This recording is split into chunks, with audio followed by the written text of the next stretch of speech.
Hello, everyone. Welcome to twitch.tv/ the Onyx Path. My name is Travis Legge. My pronouns are he and they, and I am here for yet another session of our Storypath Nexus writing sessions, where we get together and we work on community content. This week, we are still working on Assault on Nemesis Station. Before we dive into that, though, I do want to make you aware of a few things. So, first of all, the Kickstarter for Titans Rising is still going. There's about a week left. We just unlocked a new stretch goal yesterday, so there's more on the table. If you've not yet done so, head over there, check that out, and lend your support. It is also my extreme pride and pleasure to announce that Lore of the Traditions is available over at DriveThruRPG in PDF. And that is right. I'll throw the link up there right now.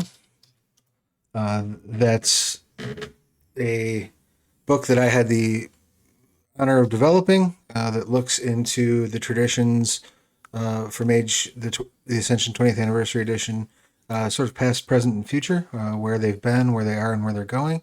It was a delight to work on, and probably my favorite book out of M20. I'm biased, but it's really, really good. I highly recommend you check it out. And then I guess that's really about it in terms of things I needed to promo.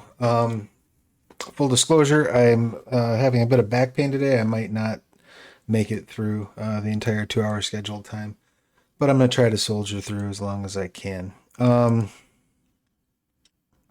When last we met, we got together and started fleshing out the beats for the scenes.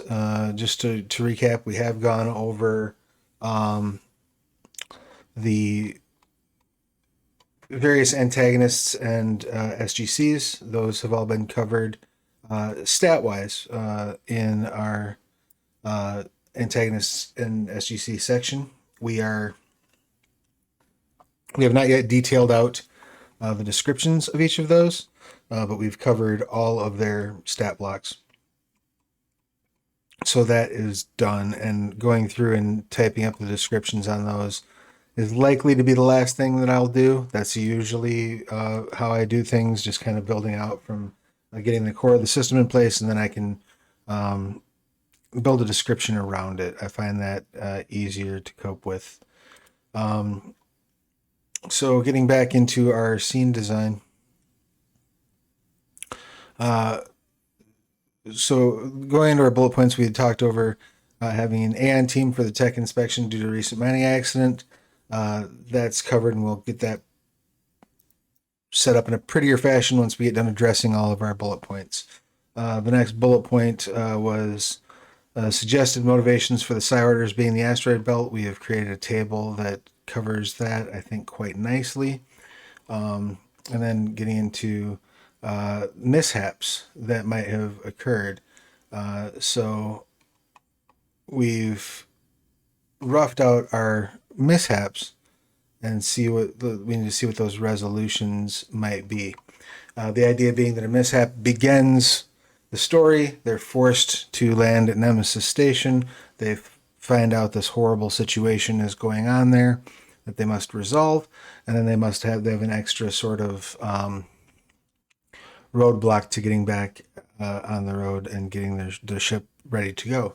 So I think it's pertinent for us to set up some like straight up like repair difficulties and costs for them. Have trait rolls set up for these resolutions. So these are things that they can try to do either before or after coping with the situation at the station, though obviously it will be much easier to address these problems once there's no longer an active aberrant threat. So I'm just going to go through and pop open my various books. We're going to grab a copy of Core, that comes in handy, and a copy of Aeon.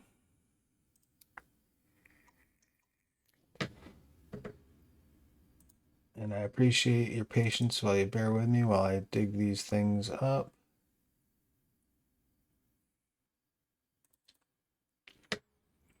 Okay. So, good morning, Mike. I hope all is well. Thank you for joining. Good to see you here. So we're digging into our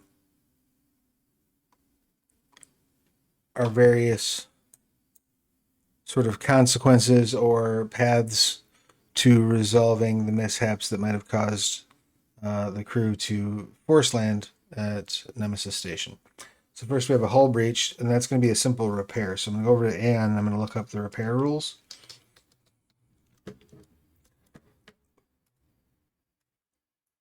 Let's see if there's anything special in here for repairing vehicles. I find when you're developing things for any of the books that sort of reach out beyond beyond Trinity Continuum core, I try to check out the expansion first. I try to go to whatever setting book we're dealing with first, because the settings will have specific rules that reflect the differences in technology, that reflect sort of the setting and the genre conceits, right? Because although the Trinity Continuum is all one continuous timeline, each sort of point on the continuum, each one of those expansions is very different thematically. You know, Aeon is science fiction with some horror elements to it. Whereas Aberrant is a superhero setting. Very different conceits go into those two types of storytelling. Adventure is pulp. Again, very different conceits go into that storytelling. So it's always good when you're looking at things like, especially around things like technology, to just sort of check and see if there are any specific rules that you will be engaging with for what you're trying to do. So I'm just digging through here, looking for repairs. See what we can see.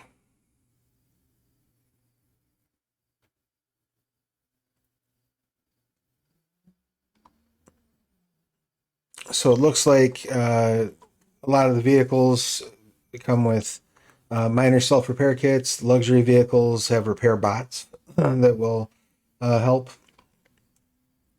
I don't think we're gonna have the repair bot be any sort of a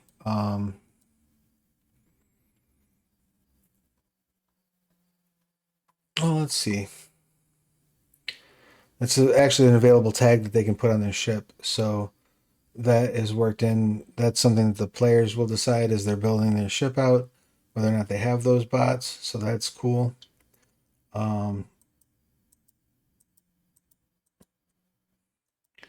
Just again checking to see if we have any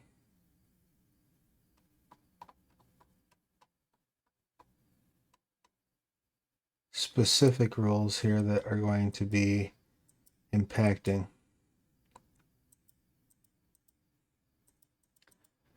Looks like not. So we're going to go into our base vehicle repairs.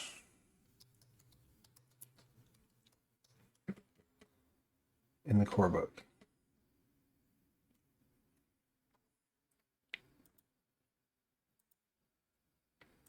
I might have to dig into expansion, actually, a little bit too. Aeon expansion, which, if you've not picked up yet, is a great supplement for Aeon. It expands the rules on vehicles, on space travel, things along those lines. Very, very cool and useful book. Let's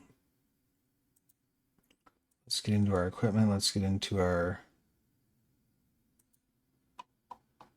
vehicles.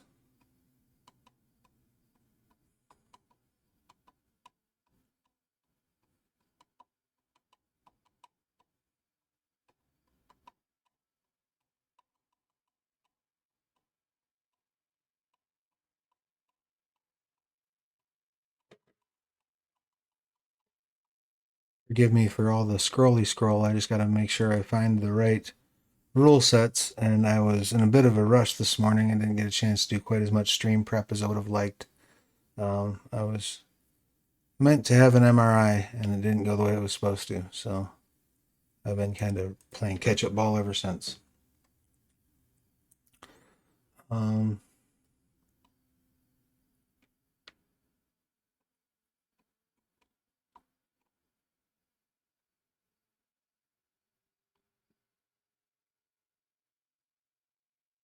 Here we go.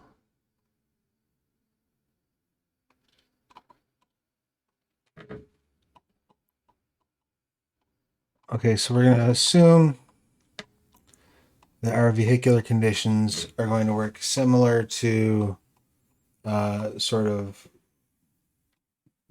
health conditions, or I should say injury conditions, or damage in that sense. So when we're repairing that damage, we're going to be looking for,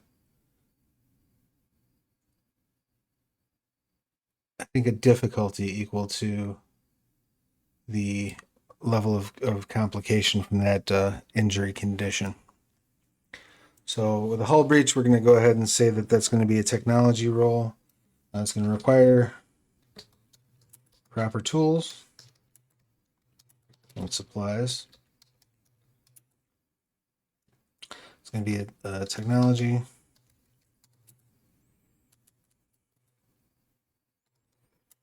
We'll say difficulty 3. And we'll say that hull breach is going to take 2 hours. It'll be 2 hours per milestone.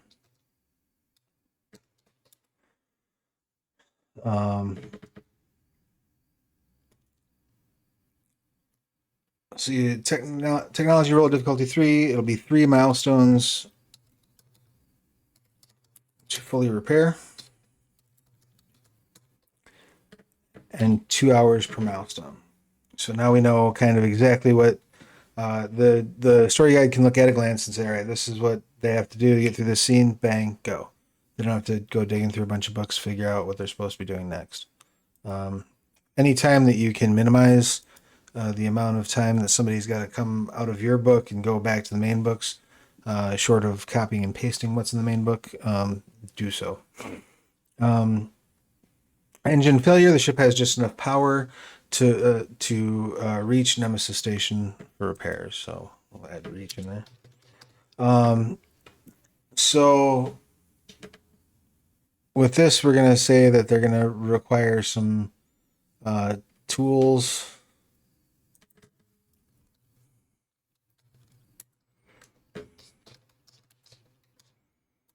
and additional fuel.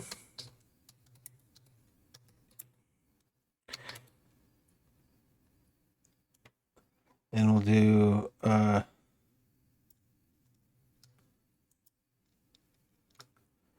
technology roll a difficulty 3. Let's do 2 milestones fully repair, 2 hours per milestone, and we'll say that the fuel sources are available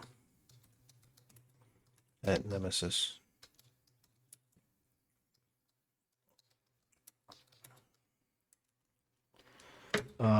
But we'll say accessing the fuel without security personnel, without station personnel, without the aid of station personnel.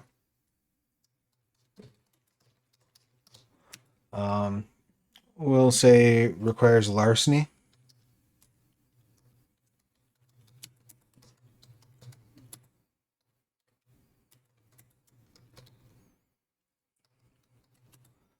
At difficulty 3. We'll add a complication 2.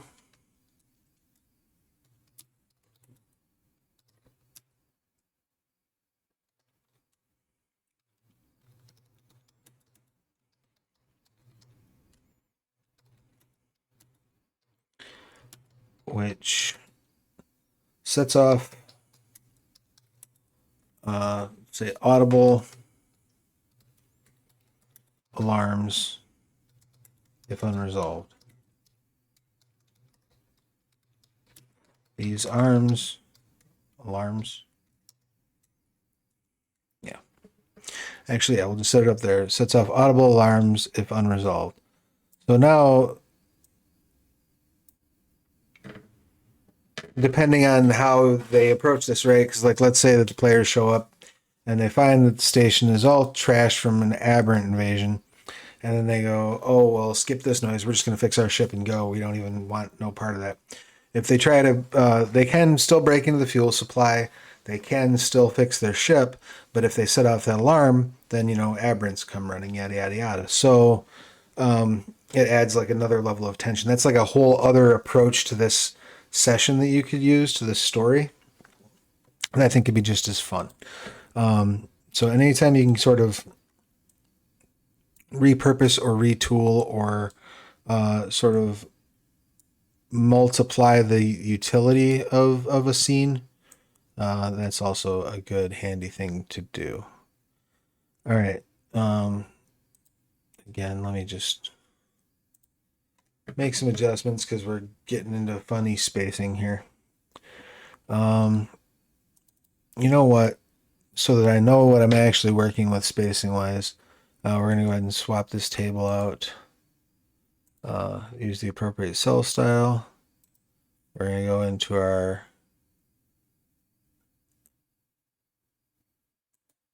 strokes and fills.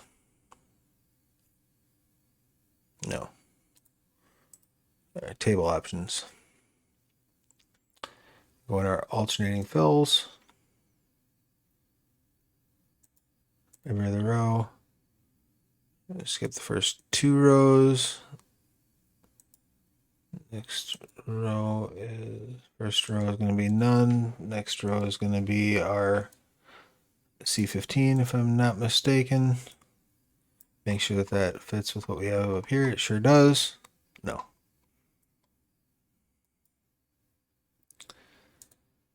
Not quite. And a lot of the layout stuff is just going back, double checking. Even I do it, and I've been doing this for years. I set up a thing, I go back, I double check, and I make sure I have not made a mistake. Because sometimes you do.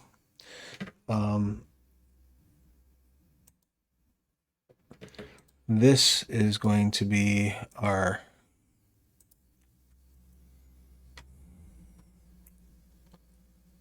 up top table header. So that goes in format B. And we throw a little bit of black coloring on the cell. And just make that cell a little bit bigger so that it all matches. And we have a nice flush line there. Just a little way to make sure that your book stays pretty. So now we go through, and if I'm not mistaken, our table text is an S. So we go through, select everything on the table, bring it into S with no overrides. All right, we're in good shape. So yeah, as you can see here, if you can see that all right, sometimes I don't quite have it. Yeah, I think I've got it over a little too far. My apologies. So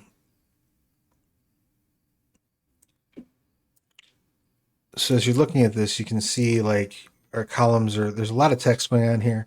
Our columns are a little funky and it's going to take more than a page. So as I'm writing this out, I'm going to try to also sort of come back through and trim things down, make sure that we're not kind of overdoing it with the tables. But the first key, of course, is to get the ideas onto the page. So we've got our engine failure covered. We've got our nav systems, or we've got our hull breach covered. Let's look at navigational systems offline. So here's what I think I'm going to do partially, as I'm going to take these, I'm going to rearrange this a little bit. So our mishap is just the name. And then I'm going to add the actual condition to the resolution section. Um,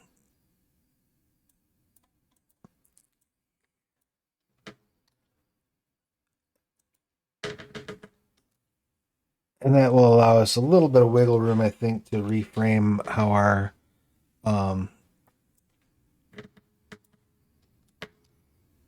table looks, right?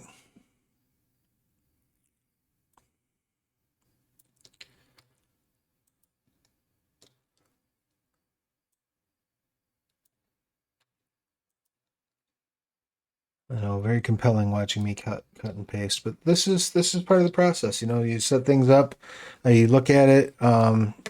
This is a creation by sculpting sort of approach to it. You know, you build out a big chunk, you know, and then you start whittling away and restructuring what is in that big chunk. And again, this is not necessarily the ideal way for some people to create. This isn't necessarily the way I always create personally. It's just kind of the way that we're tackling this one. Is the approach we're taking for this one. And any other approach is equally valid. If you prefer to build from like a strict outline and then build off of that schedule or off that skeleton, that's perfectly fine too. Whatever winds up getting the words on the page for you, you know, because that at the end of the day, that's what's important, is that you get your ideas together and out there and ready for the world to see. So now, as you can see, we've altered the real estate here quite a bit. I'm going to go ahead and leave the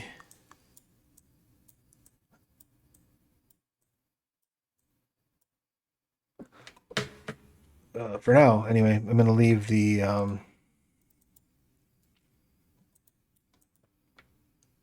text frame a little bit bigger, I think, than it needs to be, just in case we do start writing down. But I am going to size it so that it's equal to the actual page that we're on.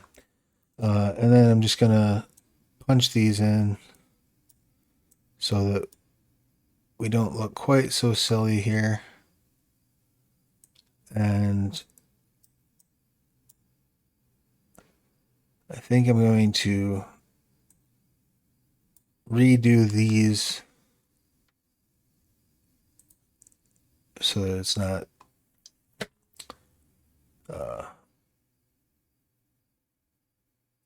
justified that way. Just looks a little cleaner to me that way. So once again, as you can see here, when we cleaned up the formatting, that other cell was not available. So we're going to just go ahead and once again clear overrides on all these. Which brings me back to fixing the... There we go. All right. Now, there we go. Isn't that prettier? A bit, right? And now we can also grab this end and bring it out so we're at the full width. So obviously, because I moved some of the mishap information over into the resolution section, that's going to get a little bit wider and thicker as we go through, but that's okay. Nothing wrong with that. Just want to make sure we're just as tight as we can be on here. There we go. All right. So now that we've dove in here, we've got engine failure set up. We're on navigational systems offline. Either through clairsentience or visual survey, the crew determines Nemesis Station is the best option for landing and repairs. I suppose that works. We'll say nav systems. I know those are covered specifically.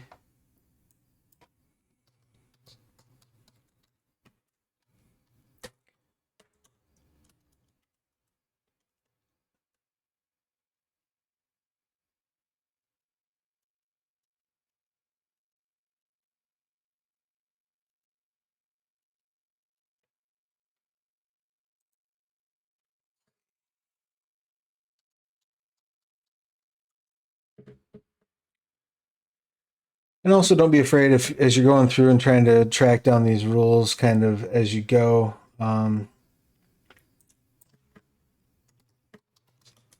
if you feel like maybe you missed something or you want to, you know, verify, feel free to go back and double check, iteratively as you do your passes and you set this up and you're getting everything sorted together. You can always go back in and re-reference the material, make sure that you're not missing anything.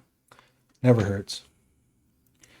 So we're gonna say so it says here if something disables your astrogation system, all handling roles suffer a complication, depending on where you're at. So we'll say landing imposes complication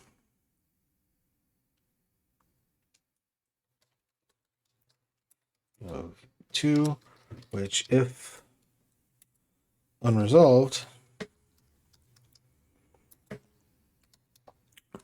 places the vehicle on the surface of Nemesis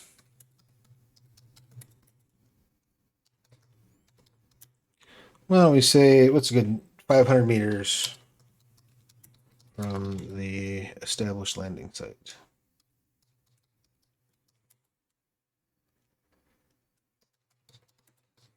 The landing pad. There we go. All right, so now you're stuck on the surface of the planet. You're there, you're safe, but you're a ways away from the actual landing pad and complex. Now that we've got that tackled, repairing the nav system should probably be a bit easier than like the engine, for example. So let's do technology roll at difficulty 2.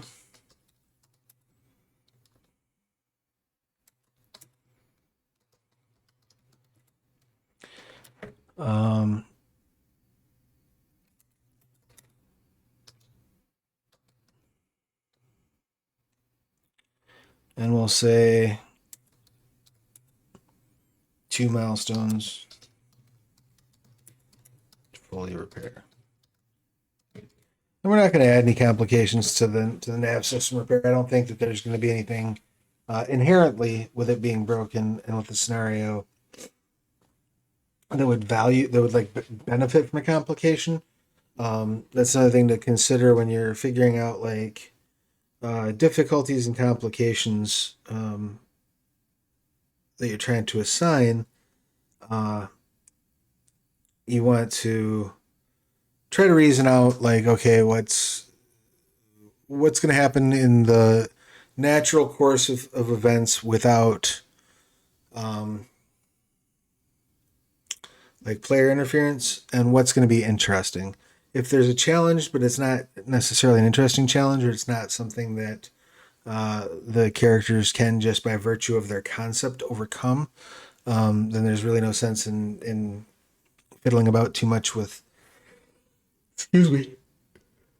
with difficulty and complication boosts. You can make things pretty straightforward, and remember that your average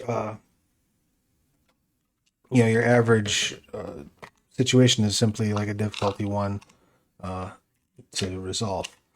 So as you're increasing those things, keep in mind that you're doing it for a narratively sensible reason. Moving along. Life support failure. This is bad. This is a bad thing to happen to you in space.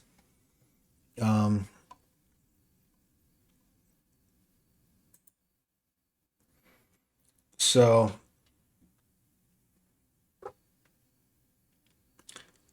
a lot of ships have multiple safeties and redundancies in the Aeon era.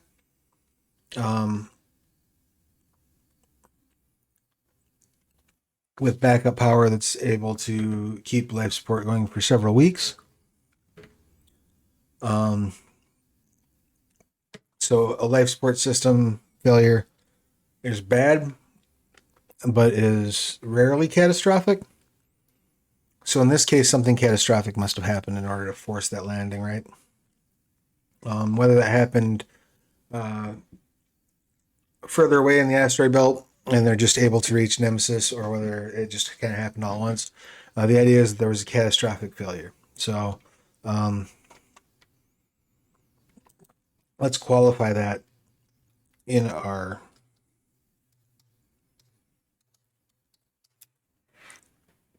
mishap, right? Because we're not going to be there over the story guide's shoulder explaining to them exactly what we mean. So we need to try to be as clear as we can while also communicating as succinctly as possible to sort of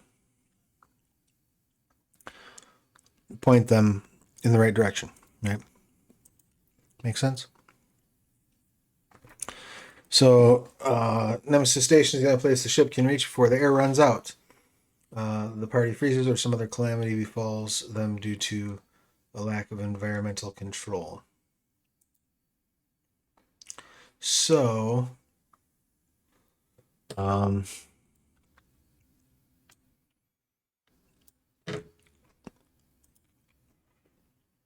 going to need... Let's treat this similar to the engine failure, right? So we're going to need proper tools. And it's okay to copy this stuff down and then edit it, as long as you edit it when you copy it down. So it's going to require proper tools and additional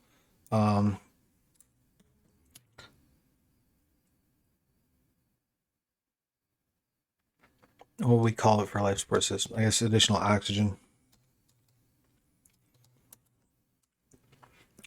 Technology roll difficulty 3, 2 milestones fully repair, 2 hours per milestone.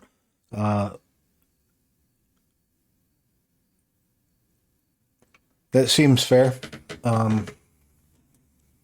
Life support system probably a little bit complicated, but probably also designed to be relatively easy to repair. In fact, let's drop it down. Let's go difficulty 2. I'm sorry, I thought I'd put my phone on silent. My apologies.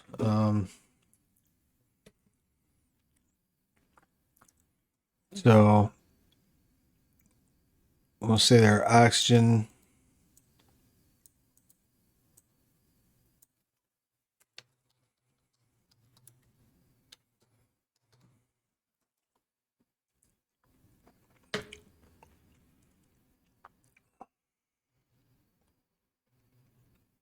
We'll just flat out say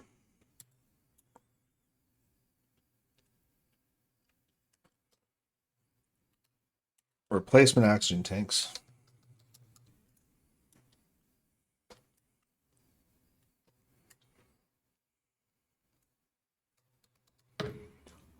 are available at Nemesis Station. Accessing the oxygen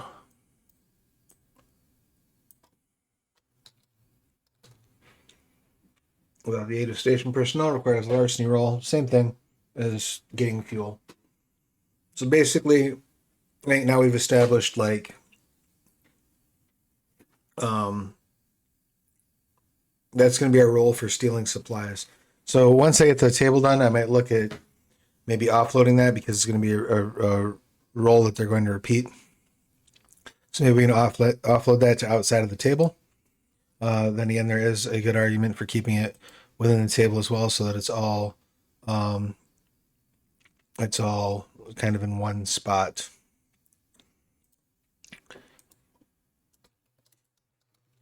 If that makes sense. So it's really kind of a judgment call as you're looking through, like, would this be better if I sum it up at the end? Would this be better if I include it in each individual cell? That's kind of a judgment call you're going to have to make. Excuse me. A little bit of hydration.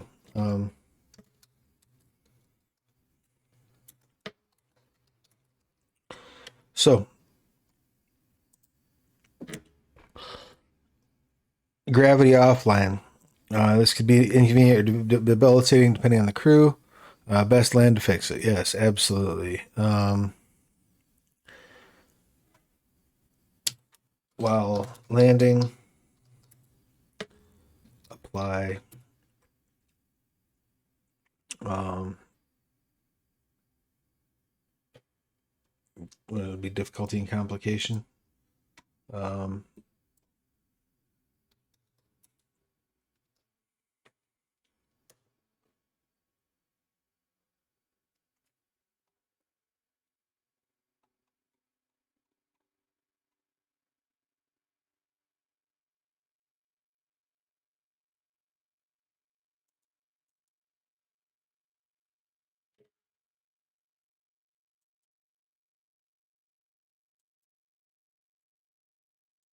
so what we'll probably do here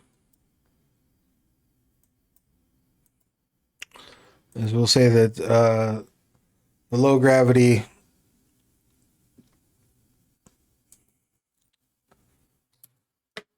will apply a complication of 2 to all actions made within the vessel.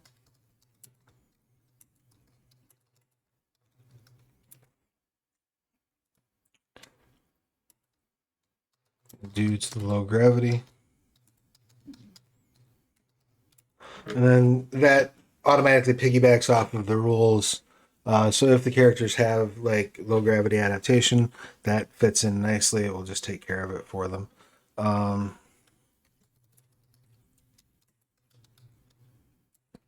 uh,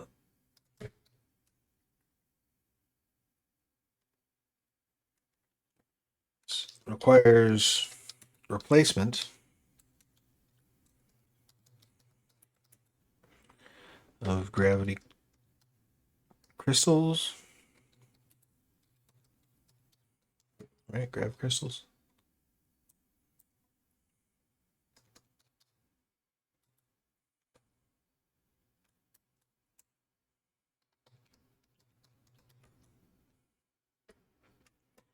Yeah. Um,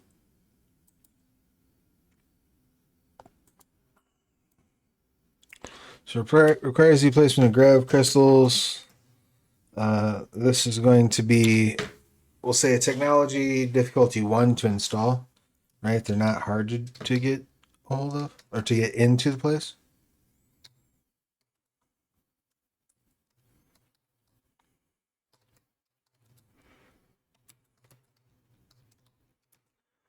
And we'll say that there are um,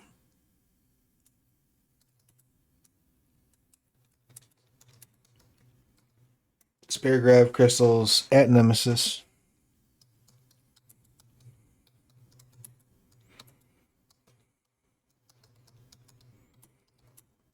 But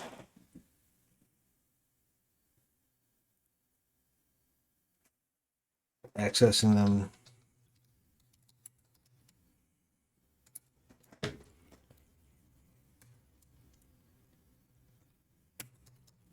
they're kept in secure storage.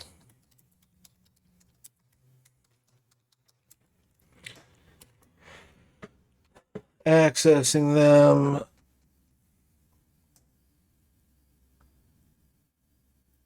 requires a larceny roll as above. And once again, I may offload all those larceny rolls into one sort of paragraph outside of the table. Um,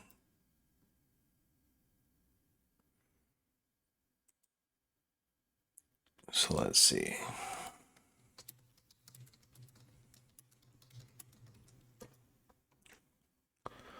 All right. Collision. Asteroid materials hit the ship, causing havoc with ship systems and threatening hull integrity. So let's get fancy here and have the story guide and choose any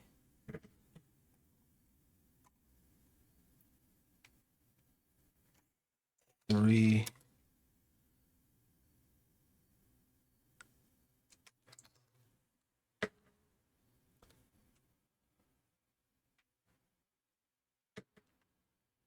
how about the story guide can choose up to 3 other results from this table to apply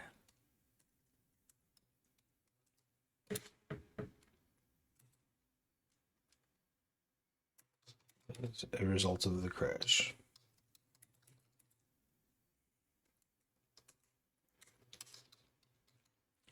Right? So if there's basically, if you run into something in space, it is terrible for you and your vehicle. So if the collision option comes up, then they can choose any 3 of the other ones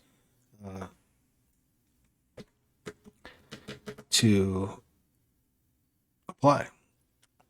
You got a communications failure. Nemesis is the safest place to land to enact repairs. This is also probably the easiest one to ignore if the party decides they need to get out of there. They're not about to try to fight some aberrants. Totally valid choice. This would be the easiest one for them to sort of cope with while they're fleeing. So we'll say that's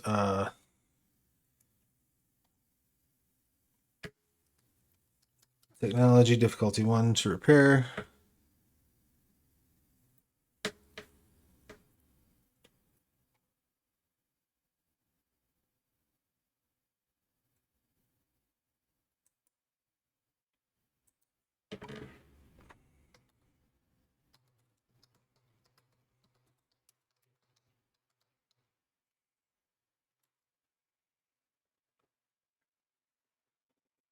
Excuse me. Sorry, my back is just not doing great. So technology difficulty 1 to repair, and we'll say the ship can fly without communication.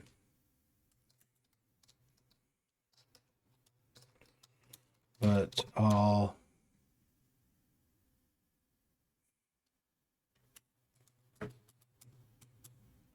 navigation within settled space suffers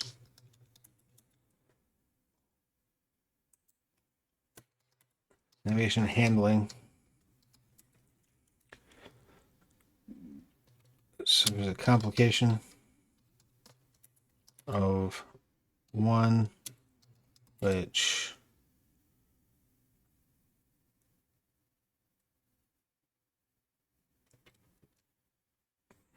leads to collision if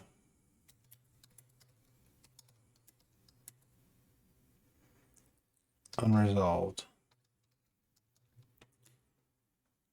And that, I think, will sort of represent, there's a couple things that can represent. That can represent, if you're, let's rephrase that a little bit. So all navigation handling within high traffic space or just high traffic areas.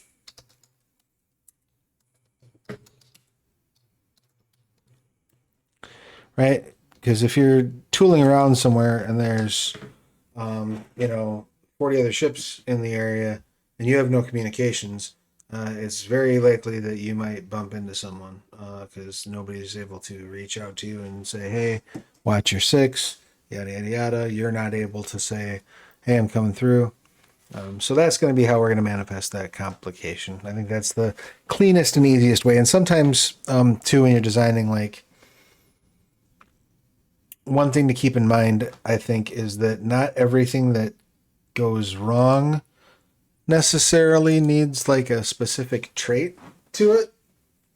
right? Like, again, if it's mechanically interesting, narratively interesting, yes, you want difficulties, yes, you want complications. You don't have to necessarily, I don't think, nail those down too specifically if you're just trying to put forth sort of a general sense of these things are rougher in the narrative. You know, you can employ some wiggle room if I'm making sense there as to what exactly those complications and difficulties mean, and as to what sort of inconveniences the characters might experience that aren't necessarily worthy of a difficulty or complication, or at least not a very high one. So, unexplained radiation storm. Radiation level spike, unable to determine cause or source. The party lands at Nemesis Station hoping to wait out the storm. Unbeknownst to the party, the radiation was caused by the aberrants. I don't necessarily think this actually needs a system. This is just like due diligence, caution, basically, right? Why don't we go ahead and say, let's give a handling complication.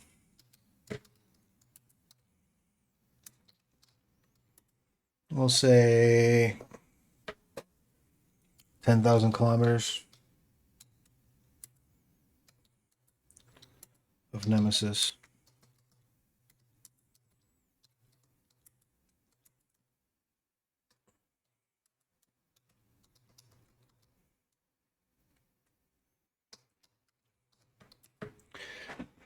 So yeah, radiation level spike, unable to determine the cause of the source. Party lands in Nemesis Station, hoping to wait out the storm. Unbeknownst to the party, the radiation was caused by aberrants. Handling rolls within 10,000 kilometers of the station, or of the asteroid, I should say. Suffer +2 difficulty. Easy peasy, simple, sleek. I like it. Return ship trip supply storage. Low on supplies due to lengthy travel. Stop at Nemesis Station for aid. And I think we'll just again pop in that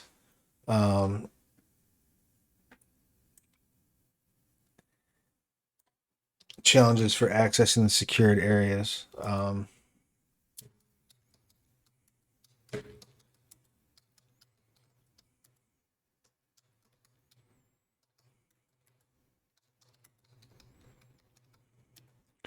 Yeah, so we're gonna call it secured storage, right? And then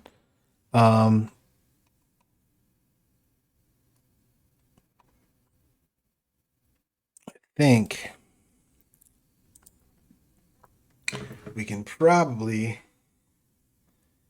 get away with putting a sidebar here. Do love me a good sidebar. And we'll plop this in kind of as we need it, where we need it. But let's call this sidebar accessing secure supplies.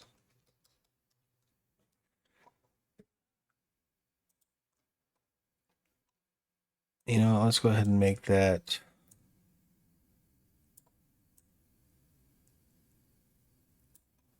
nice page width sidebar. So we'll say several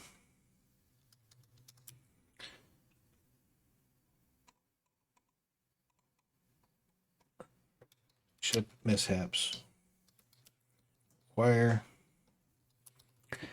the party to access secure supply storage. Scoot this over a little bit so I'm actually writing in here where you can see.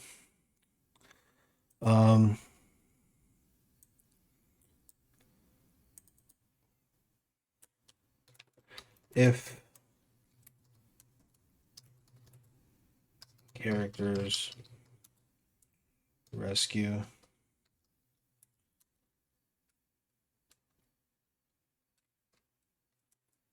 or retrieve So let's see, characters rescue. What do we call them here? The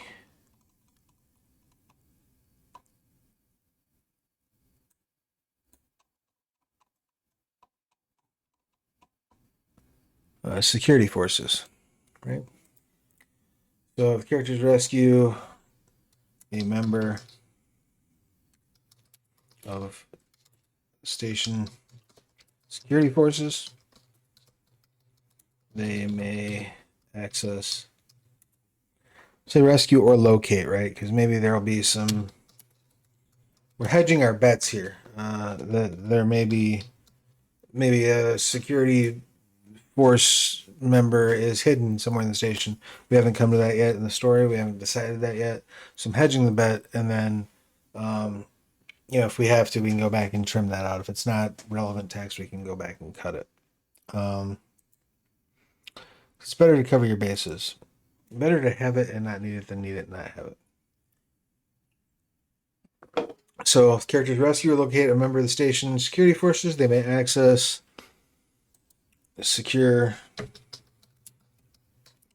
file storage freely. How about they may freely access secure supply storage. If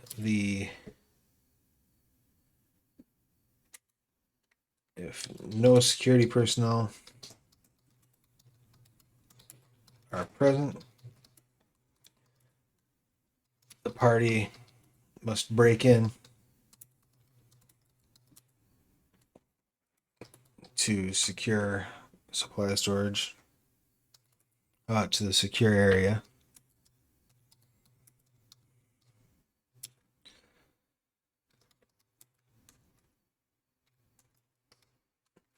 Doing so, and then let's go over here because we've got this figured out a couple times by this point, right? So doing so,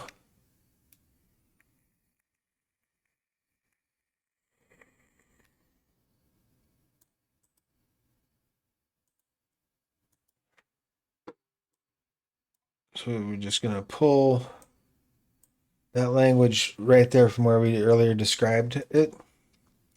We're going to paste it right in place here. So doing so requires a larceny roll at difficulty 3. This roll suffers complication of 2, which sets off alarms if unresolved. So let's make that one step further. Okay, so doing so is going to require a larceny roll at difficulty 3 to breach.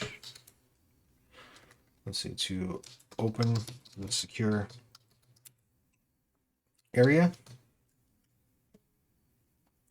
But first, let's have an. What do we want to have? What rule do we want to have for them to find the secure area, right?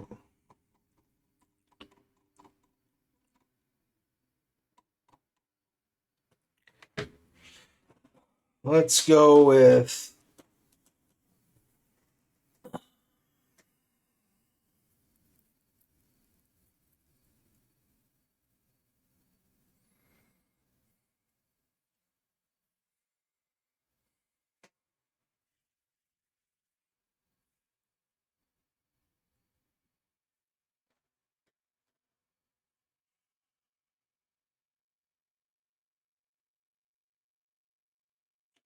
Maybe.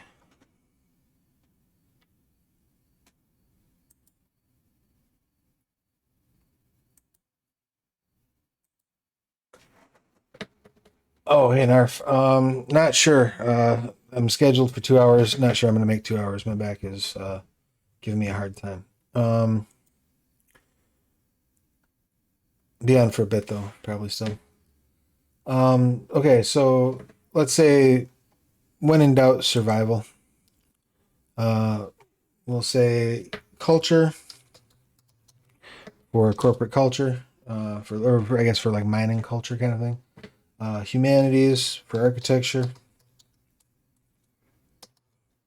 or survival role.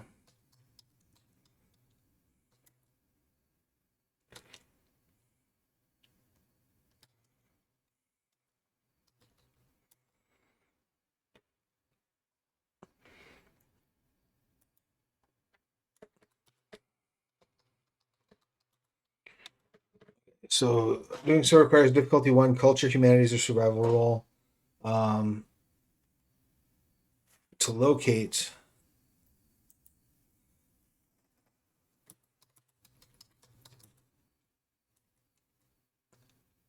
storage area.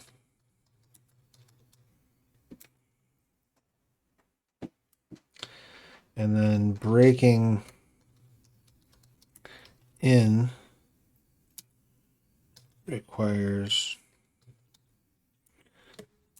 a larceny roll, difficulty 3, to open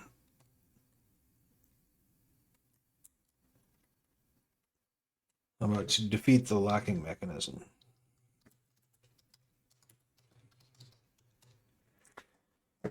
And then this roll suffers complication 2, which sets off audible alarms if unresolved. And then we'll say, as these alarms are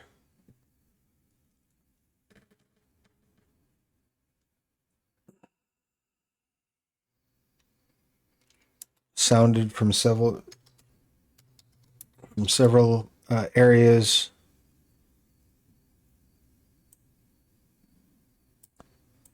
Okay, how about stations throughout, or from, what do I want to say, speakers throughout the mining complex.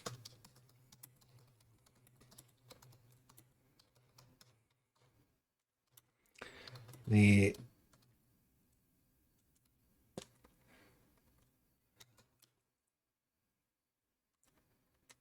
everyone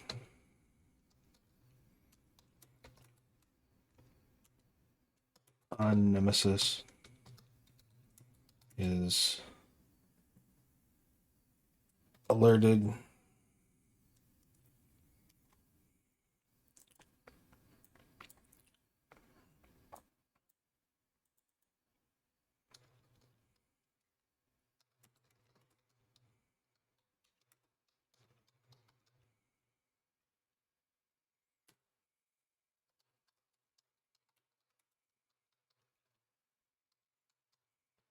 All right, so yeah, as these alarms are sounded from speakers throughout the mining complex, everyone on Nemesis is alerted to the party's presence, including the aberrant.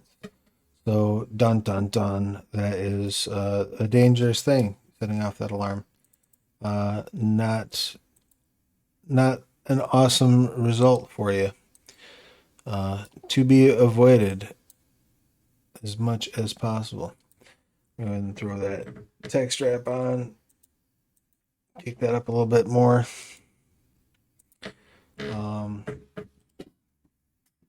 Yeah. And we'll fit this to the text. Excellent. All right. So now we have that handled, right? We've set up our accessing secure supplies. Now we can go through our table and trim that down. So anywhere that we're talking about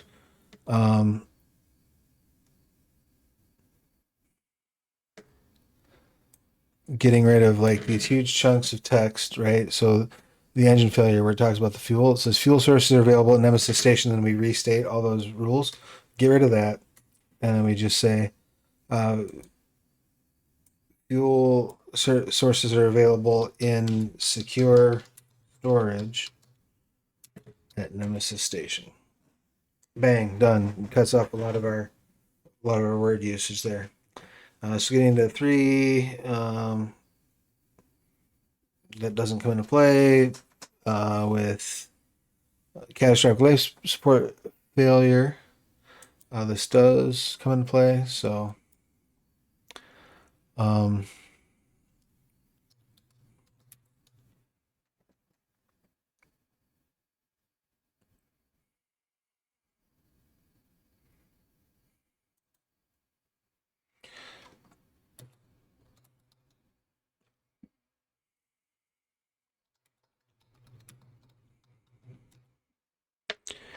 right. Secure storage at Nemesis Station. We cut out the extra chaff. We're good to go, right? Making sense? And we'll say accessing secure storage over here. Want to make sure that we're trying to be consistent with our terminology.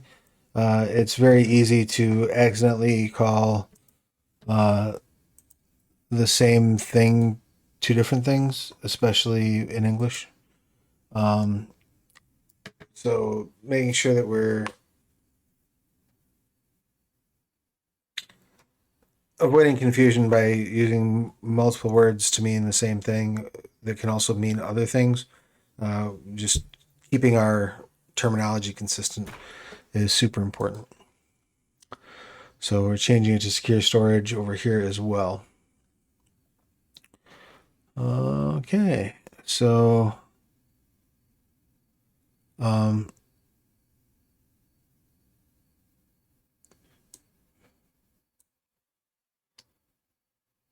with the grav crystals, we can just say there are spare grav crystals at Nemesis kept in secure storage.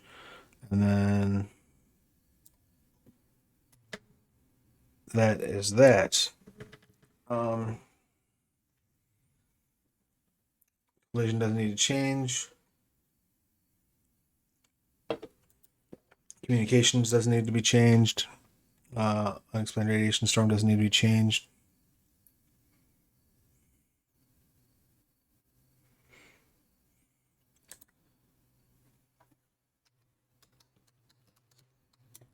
Return trip supply shortage.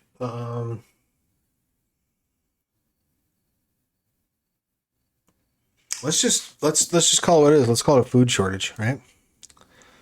Again, we're trying to be a little bit more succinct. We're trying to really get to the crux of the issue, and we'll say low on food due to lengthy travel. Stop at Nemesis station for aid. Mux. And then let's throw a little bit here. So we'll say that like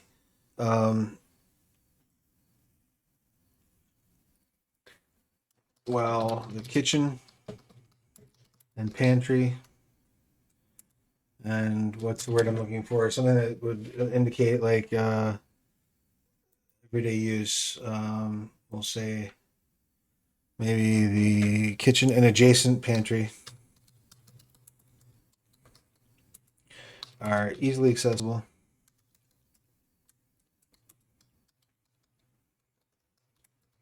They're not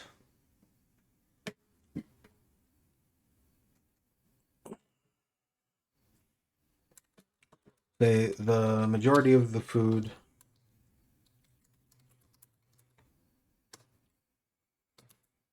is locked away in secure storage. Locked away. Must access secure storage to gain sufficient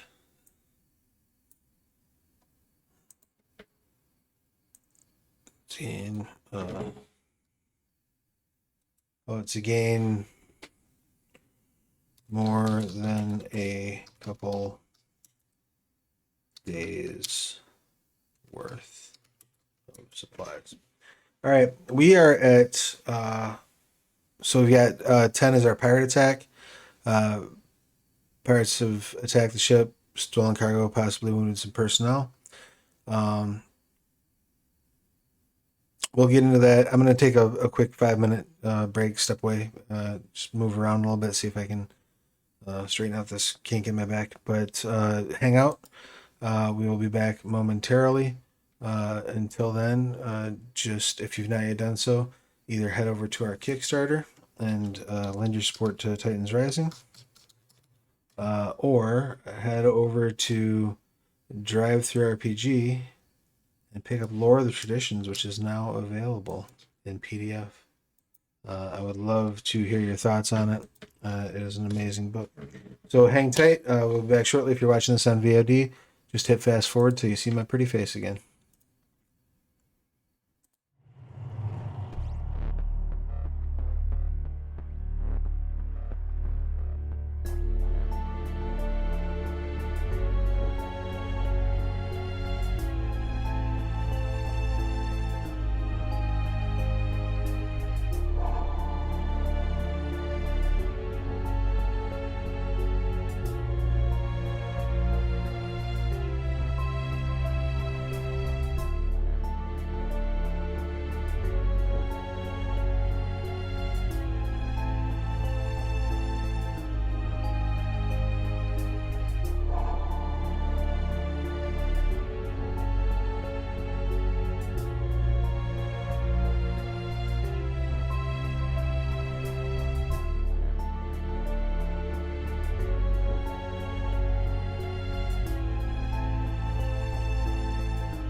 All right, we are back. Sorry about that. Just need to take a quick minute and step away. But now we're back and we're in good shape. Um, so, we were, if you're just joining us now, we were just going through and sort of refining out our mishaps from last session. Um, we've created a mishap table as one of the reasons why a group of non-related characters might be coming to Nemesis Station to kick off our adventure. So we were just getting down to our pirate attack scenario. So we'll say Spade's pirates have attacked the ship, stolen cargo, and possibly wounded some personnel. Um, say the story guide can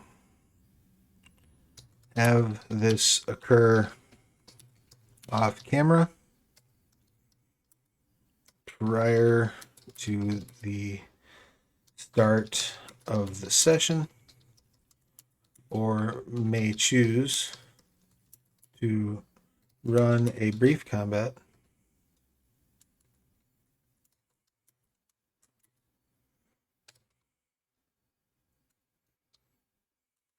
I'll say a brief action scene involving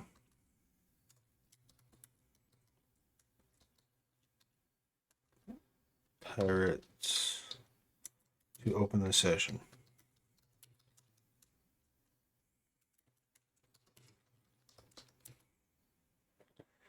And since we're going to delve into some, suggestions of pirates here, rather than creating a whole new set of stat blocks and whatnot, we can just dive into mission statements and we can look at. There's a nice group of space pirates in there.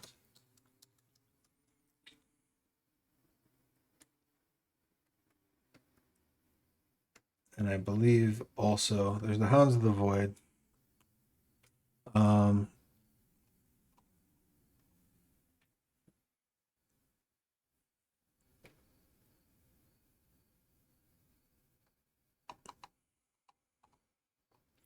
I'm just looking to see.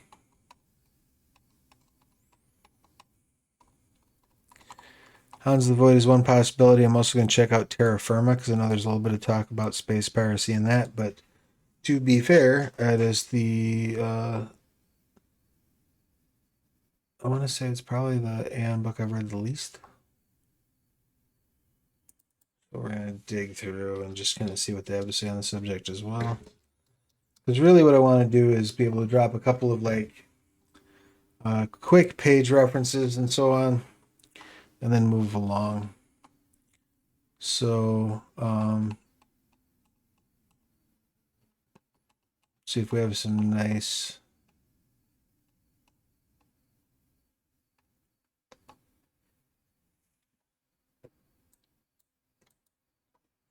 Easy to reference vessels.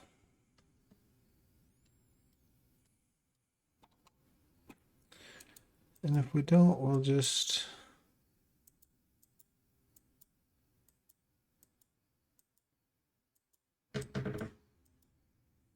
Okay, so here's what we'll do. We'll say some space pirates. We'll assign them.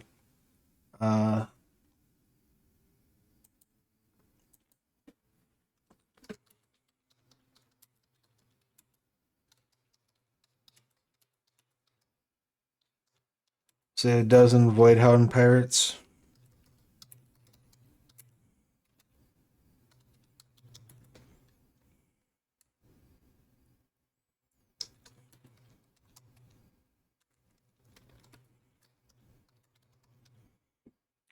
And they will be led by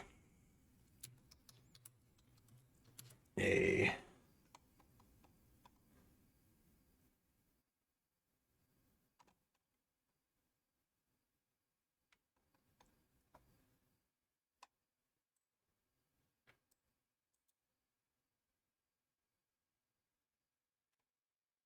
let's say they're led by a Captain Gamma.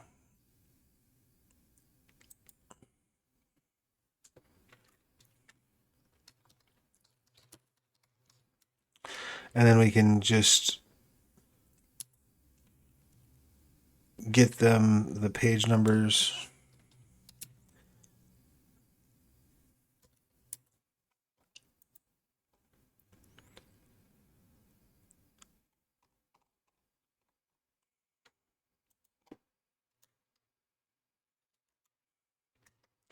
And there's really nothing wrong. Do not feel like you're doing anything wrong by reaching out in terms of setting up these, page references to outside books, offloading some of that work, especially if it's something that's not like um, fundamentally crucial to the story. This is one option out of 10 for how they might come about. There's already stat blocks in play for these types of characters. There's really no need to sort of create extra work for yourself by reinventing the wheel. And let's just look at kind of like maybe what kind of vehicle are these pirates going to be flying in? We don't want to get too many different books in play here. We're already referring to mission statement for a couple of times. So let's just see if we can pull a ship out of core to assign to these pirates.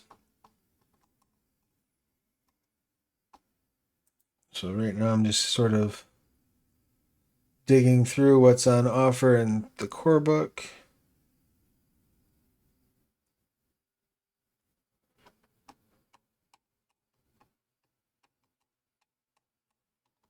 See what might be good for some pirates.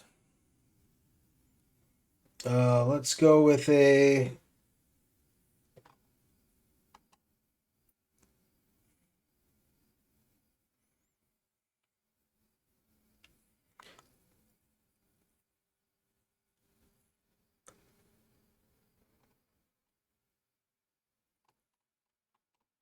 let's see.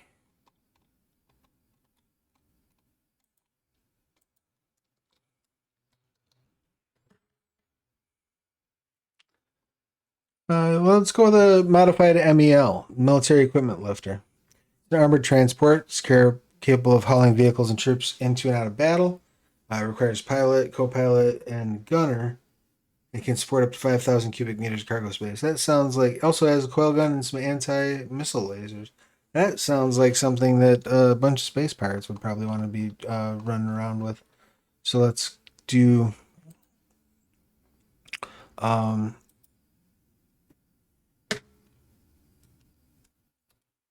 let's do that.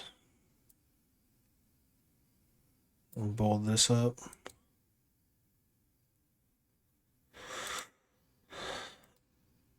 And then we're going to go with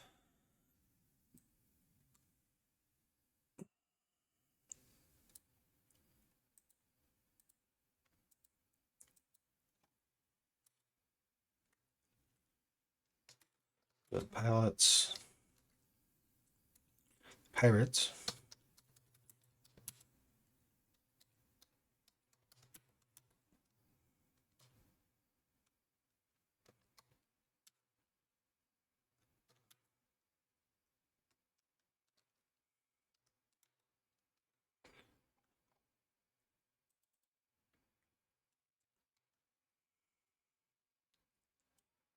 How about we get the right font? How does that sound?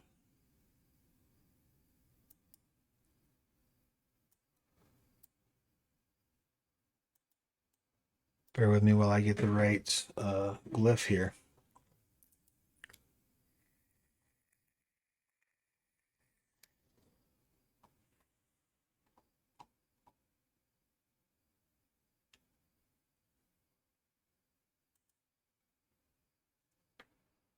There we go.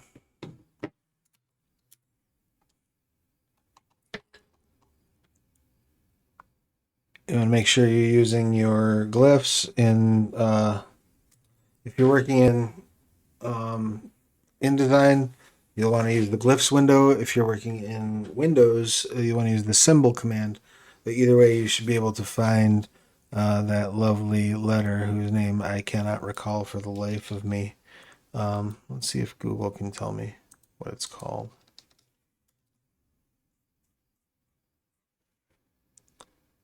Yeah. Nope. Sure don't see it. So yeah. But you can get that letter by hitting, as I said, the symbols menu in Word or the glyphs menu in um, in InDesign.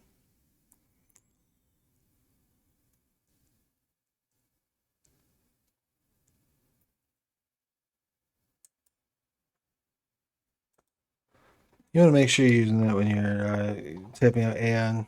It's just the way that keep it consistent with the branding. So we've got our ship, we've got our pirates, and we've got our completed sort of list of mishaps.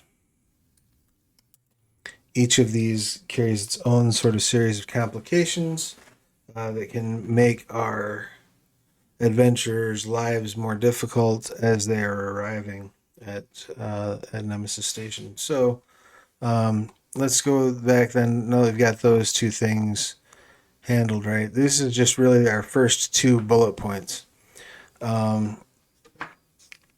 So how about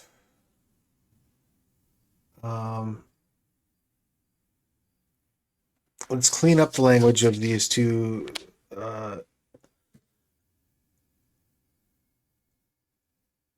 scenarios that we actually have the material together for. And then I think that's probably going to be it for this session. If you are watching live and you have any questions, feel free to chime in with them. But otherwise, let's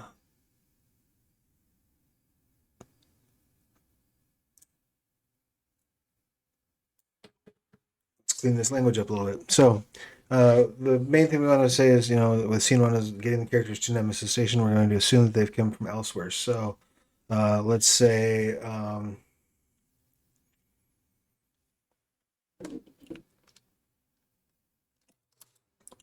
scene begins in the wake of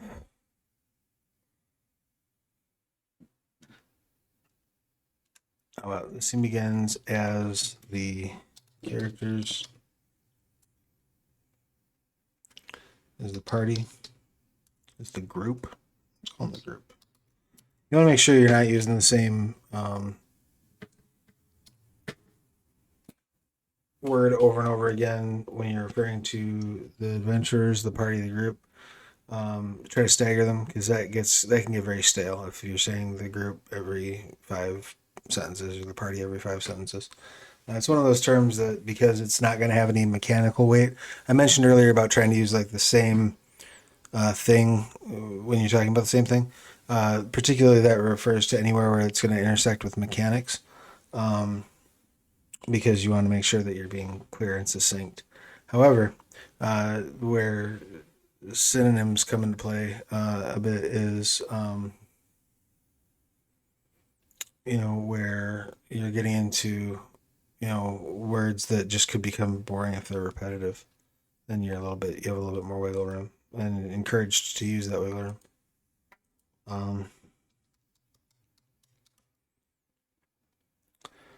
So Symbians is the group.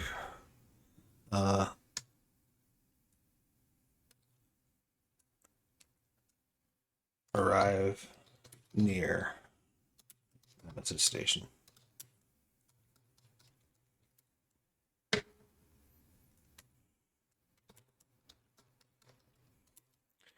Depending on the group's origin,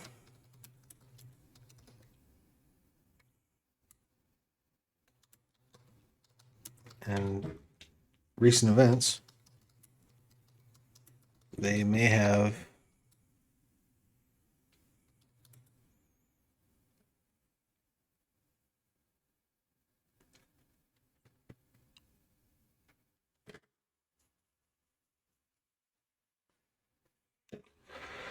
how do I want to phrase this? Depending on the group's origin and recent events, they may have a number of reasons for into the station.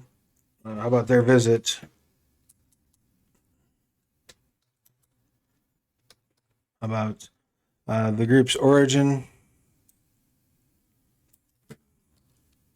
and recent events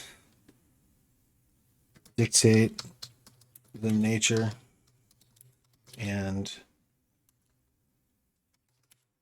what do you want to say, tone of their visit?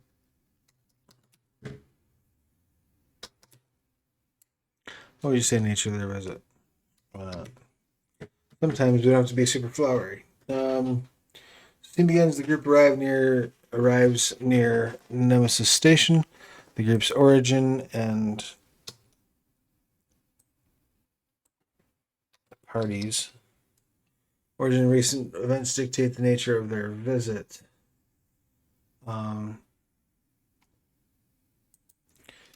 Use the options detailed below to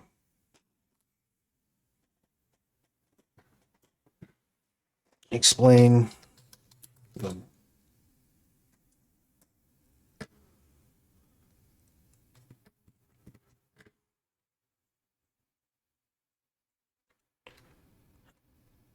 about to introduce the scenario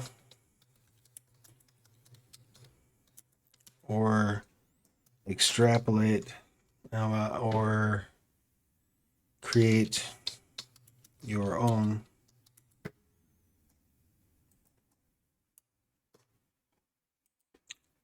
inciting incidences.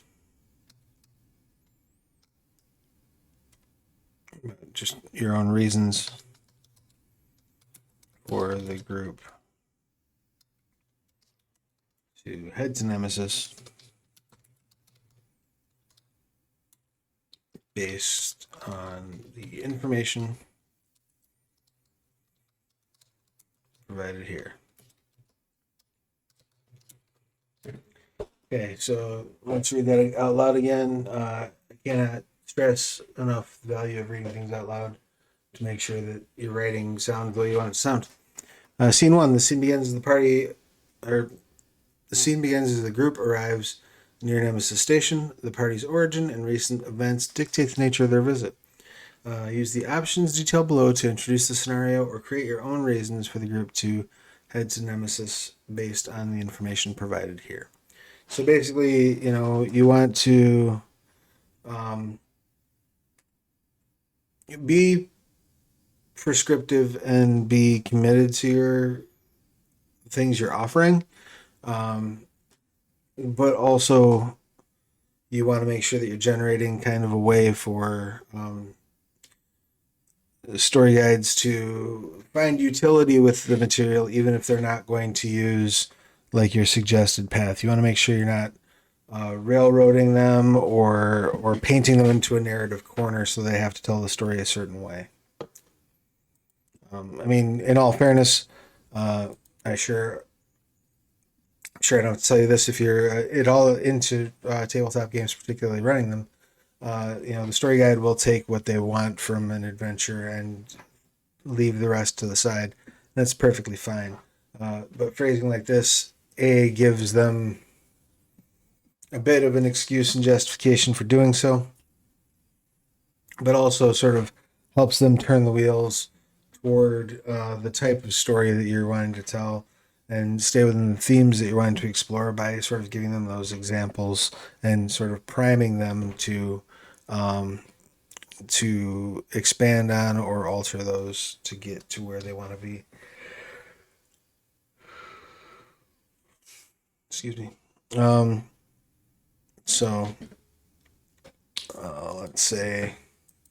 Let's break these down. Why not? Instead of being bulleted, let's take this straight out to good old body text. That's going to be an N from us. Make sure we're centered once again.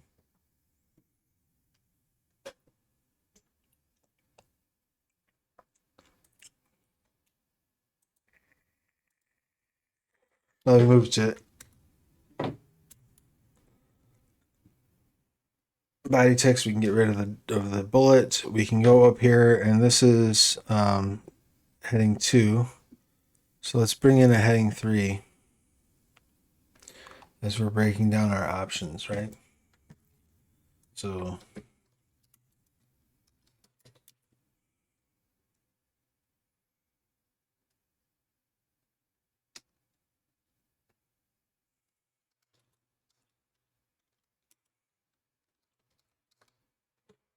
all right, so option 1 is going to be the Aeon Trinity.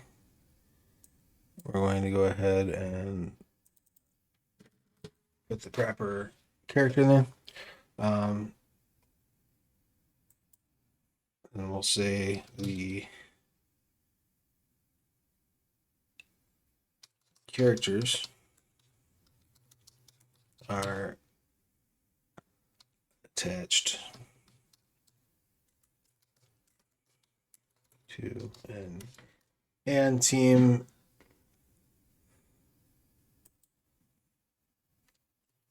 sent to Nemesis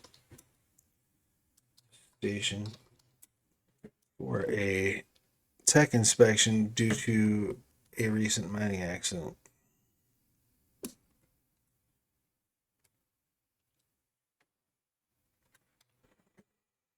ICE operatives are subject to Aeon Trinity tech oversight through Utopia or Operation Vesta. Utopia agents are sent to perform basic routine compliance checks and to ensure Nemesis Station is operating in legal parameters. How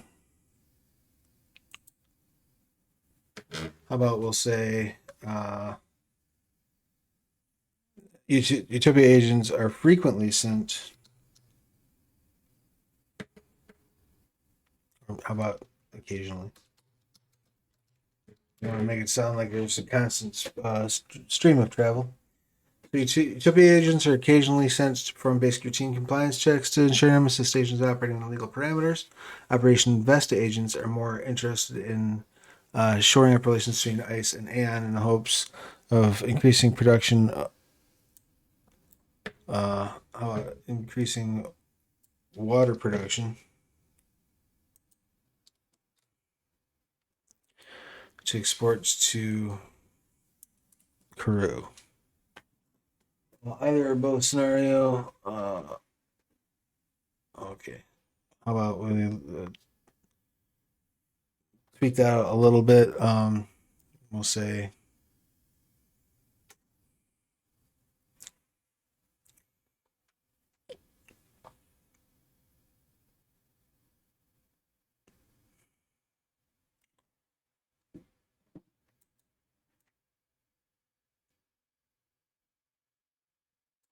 we'll say due to these ongoing relationships,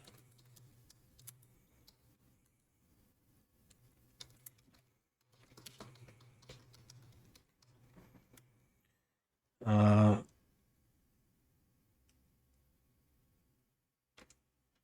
say AM personnel are generally welcome and trusted.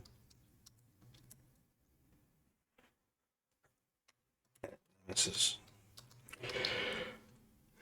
excuse me.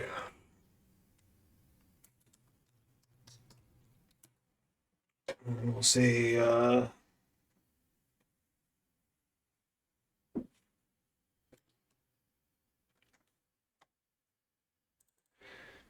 and teams dispatched to investigate the accident.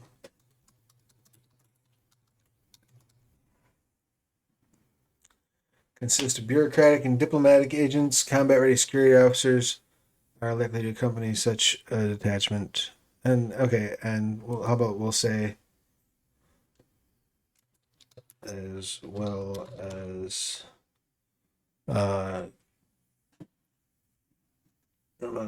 trained forensic investigators.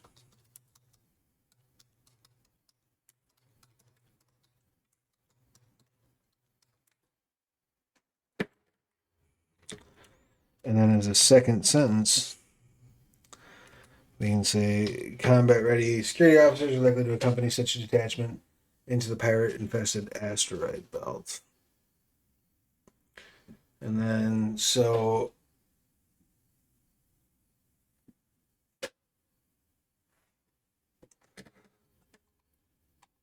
scene one is about getting them there.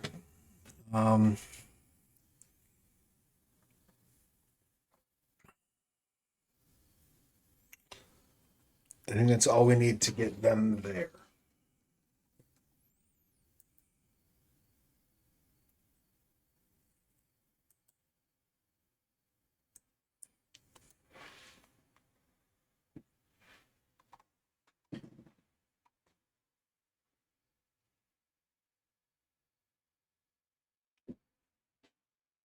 Let's say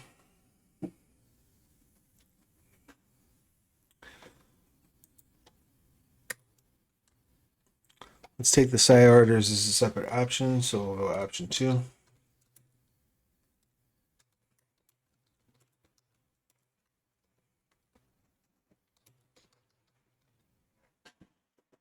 And let's say, all right,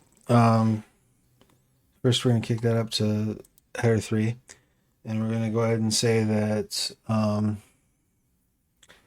while members of any side order may, this is one of those things where I'm going to drop over here, I'm going to search inside my book to see what we see with how side order is formatted. It is not, in fact, capitalized. So, all members of any side order may accompany and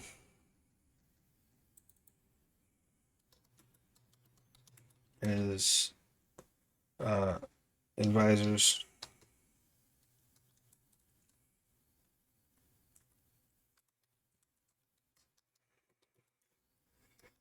or assistants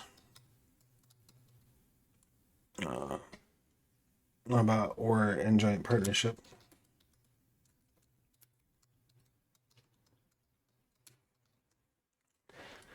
Each order has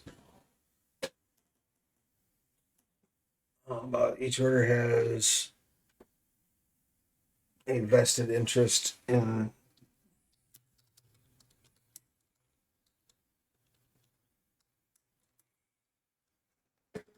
visiting the station.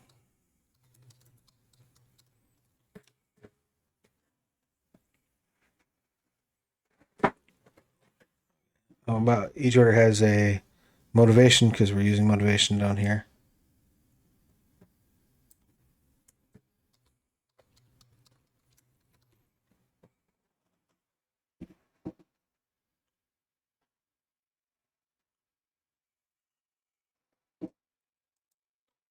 And we'll say these motivations may be the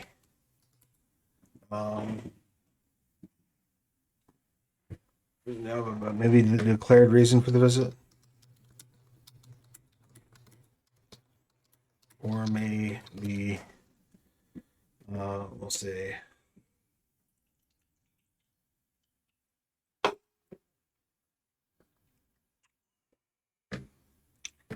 how about maybe shrouded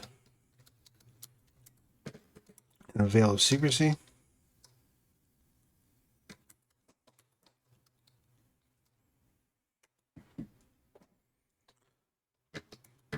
Well,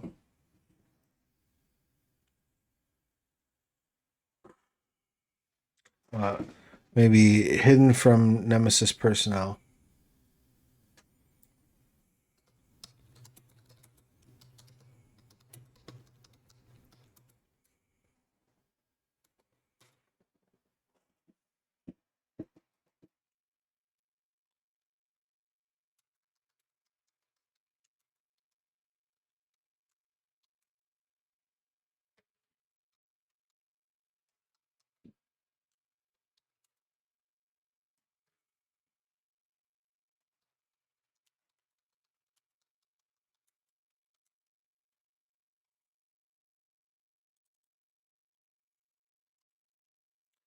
Okay, so while members of any side order may accompany Aeon teams as advisors or in joint partnership, each order has a motivation for visiting the station. Do I want to say unique or do I want to say personal? It's not really personal, it's company wide.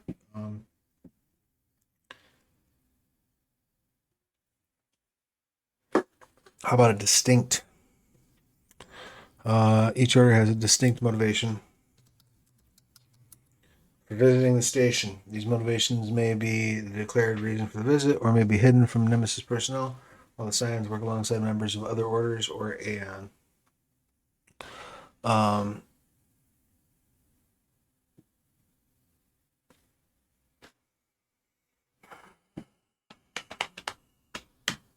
What else do I want to cover here? I've got basically like 2 lines of text to fill.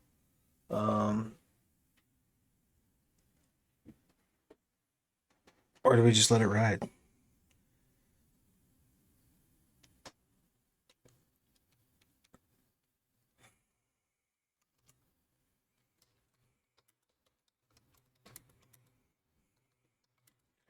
How about it's possible a team of Scions drawn from a single order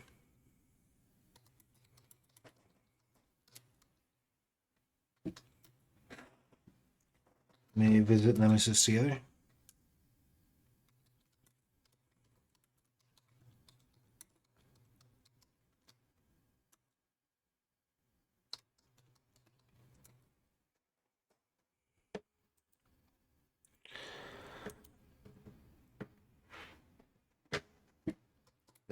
So, the story guide should work with the players to determine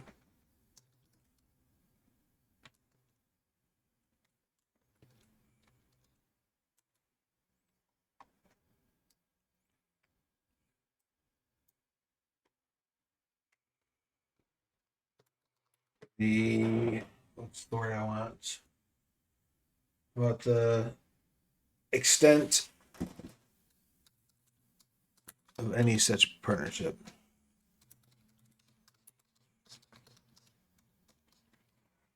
All right.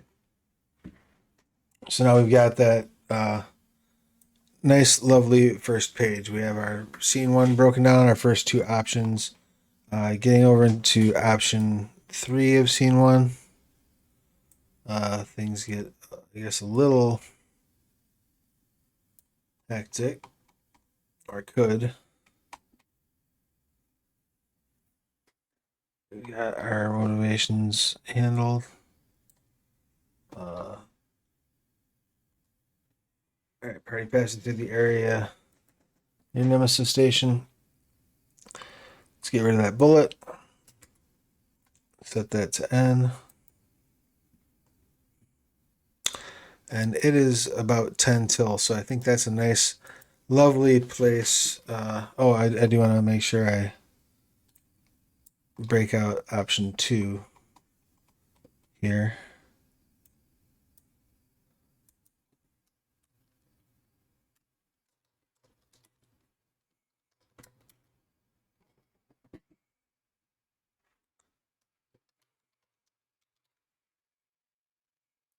We call it option 2, a mishap.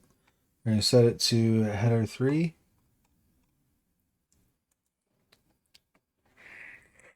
Now we have a nice, beautiful little section to kick off our mishap area. That's pretty much all the text we need for that mishap area. So what I might do is, let's swap around a little bit here. Just do a little bit of housekeeping before we wrap up. We have a happy little tree right here. So we move this over yonder. We move this. Nope. Move this over here. And can we find a way to fit all of that in one spot? No, probably not. So what we can do is we can move the secure storage bit here. get rid of. Every once in a while, you'll have some like text notes in the template that you just need to make sure you find and delete out.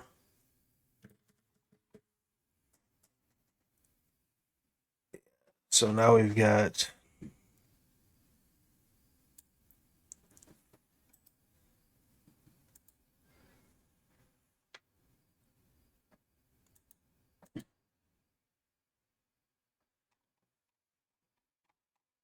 a lovely couple of pages in, good to go. I think that's where we're going to call things off for this session. I appreciate those of you who have tuned in, whether live or in Memorex, as it were. VODs, they help a lot. If you've not yet done so, spread the word. Subscribe to the channel. Tell your friends to do the same. Help us get the word out about our various games. We have, once again, we have Titans Rising over on Kickstarter. And that will be running for the next week. Get a chance to back not only the new book Titans Rising for Scion, which covers Titanic Scions and all sorts of new Titan-centric information, but also you can get a traditionally printed copy of Titanomachy, which is a Scion second edition sort of antagonist supplement that's been very popular over Drive Through RPG. Now we're looking to bring it into friendly local game stores and into your mailbox in a traditionally printed fashion. So if you're interested in that, head over to the Kickstarter. I've just thrown the link in the chat. We'd love to see you over there.